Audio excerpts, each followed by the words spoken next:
আসসালামু আলাইকুম। আমি পুষ্টিবিদ নাইমুন। আপনাদেরকে আজকে একটা অ্যালার্মিং ইস্যু নিয়ে কথা বলি। আমাদের বয়স যখন ৩০ বছর পেরিয়ে যায়, তখন আমরা চাইলেও আমাদের শরীরকে সেভাবে গাইড করতে পারি না। অর্থাৎ আপনি খাবার কম গ্রহণ করেও দেখবেন ওজন বেড়ে যাচ্ছে কিংবা ওজন একেবারেই কমে যাচ্ছে। তাহলে কি করণীয়?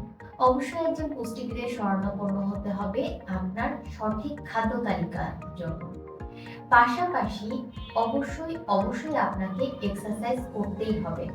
কারণ ৩০ বছরের পরে আমাদের হরমোন ইমব্যালেন্স হয়।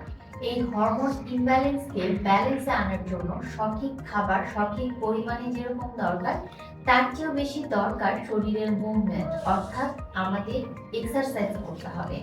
শারীরিকভাবে পরিশ্রম হয়, আমরা ঘামি, এই ধরনের কাজ করতে হবে।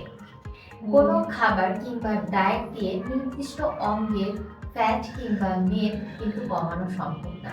সেজন্য আপনার নির্দিষ্ট অঙ্গের ফ্যাট বা মেদ কমাতে সেই অনুযায়ী এক্সারসাইজ করতে হবে। আপনি যদি জিমে যেতে পারেন ভালো, যদি জিমে যেতে না পারেন, আপনার সময় না থাকে, এনার্জি না থাকে, তাহলে অবশ্যই একজন এক্সপার্টের পরামর্শ অনুযায়ী বাসায় ব্যবহার করা যায় এরকম টুলস ব্যবহার করুন।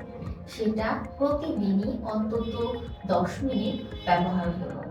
তখন দেখা যাবে ৩০-এর পরেও আমরা আমাদের যেই মেদটা বেড়ে যাওয়া থেকে রোধ করতে পারবো, আমাদের যেই কাম্য ওজন সেটা ধরে রাখতে পারবো।